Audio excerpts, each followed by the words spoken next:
dia a todos, meu nome é Carlos Pinto da Luz. Hoje nós vamos conversar sobre o Tribunal do Júri. Eu fiz uma sessão alguns dias atrás e eu acho que ela conseguiu completar o nosso objetivo naquele vídeo anterior que a gente fez sobre meios de prova para o processo criminal.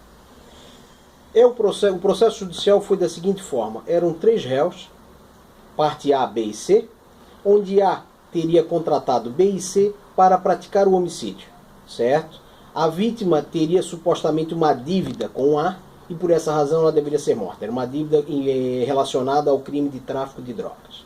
Pois bem, foram ouvidas 8 testemunhas de acusação, algumas de defesa, mais de defesa no sentido de falar boas qualidades do acusado, e fomos a plenário. O que eu acho que é importante a gente conversar sobre esse júri? Eu acho que ali a gente conseguiu levantar todos os pontos importantes. Nesse processo tinha alguns pontos relevantes a serem discutidos, tanto da parte da acusação como da parte da defesa. Os antecedentes, os acusados tinham alguns antecedentes. Declaração das testemunhas eram muito fortes, muito veementes, porém quase todas testemunhas, quase todas parentes da vítima. Nós tínhamos algumas imagens do veículo no local do fato e algumas imagens posteriores.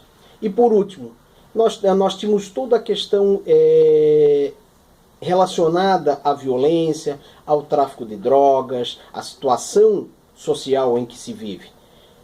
Esses eram todas as cores que se pintavam nesse processo. Por que eu achei importante? Primeiro, lembra como nós falamos lá naquele vídeo anterior? As provas.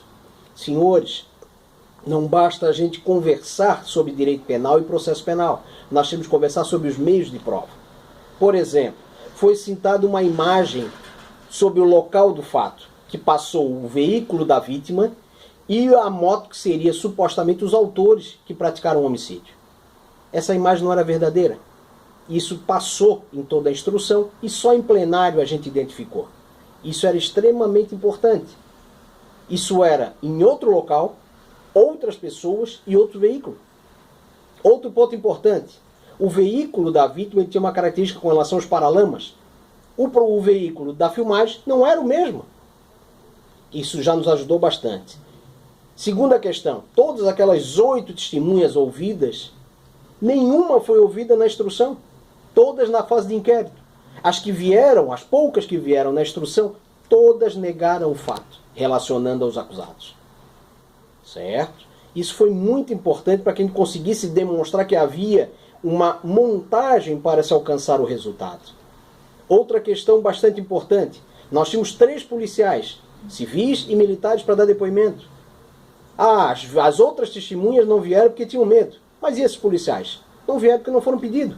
O Estado entendeu como desnecessário. Outro ponto bastante importante: por uma questão de saúde eu não pude participar da primeira sessão de julgamento, eu só participei da segunda. Utilizando os elementos da primeira, nós conseguimos demonstrar qual era a verdadeira intenção do Estado em condenar, independente de ter prova ou não. O Estado queria condenar pelo prazer de condenar. Isso foi provado. Por que isso foi provado? No último depoimento, ouvido na primeira instrução, que eu capturei e trouxe para a segunda sessão de julgamento, uma testemunha veio e explicou de forma taxativa o porquê que foi o fato, quem foram os autores, quem foram as vítimas, inclusive relacionando a 3 outros processos judiciais. Porque neste processo especificamente, por isso que eu disse a condenação pelo prazer de condenar, porque não havia uma conexão do cliente C, que seria o nosso constituinte, com relação ao fato.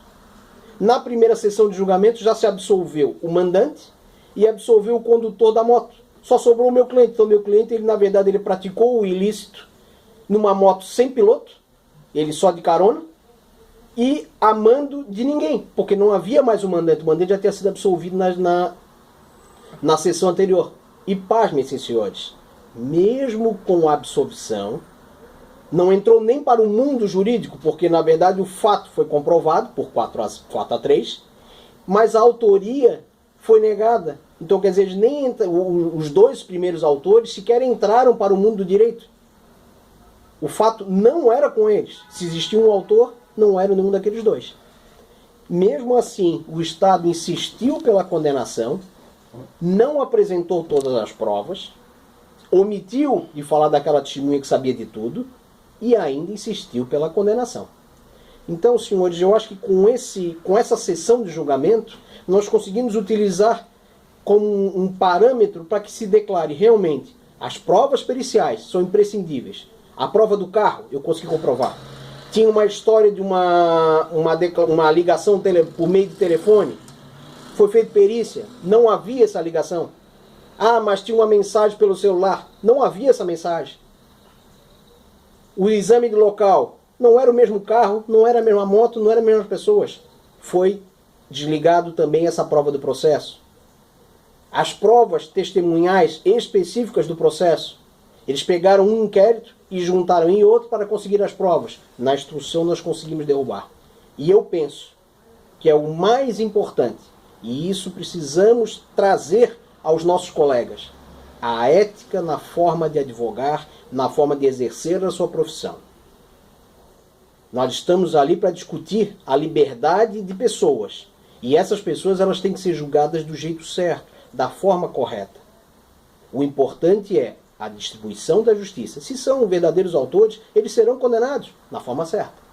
O que nós não podemos é mentir para os jurados, esconder informação, ainda mais na qualidade de funcionário público, para que a pessoa seja condenada de forma injusta, de forma ilegal. E é isso que nós esperamos da advocacia, isso nós esperamos dos defensores, dos promotores de justiça, para que façam um trabalho limpo, um trabalho ético, um trabalho correto, e cabe aos jurados julgar o que entendem correto. Pessoal, esse foi o meu júri de número 231, e eu espero que tenham gostado das informações e espero que ajude de alguma forma na carreira dos senhores. Um abraço e até o próximo vídeo.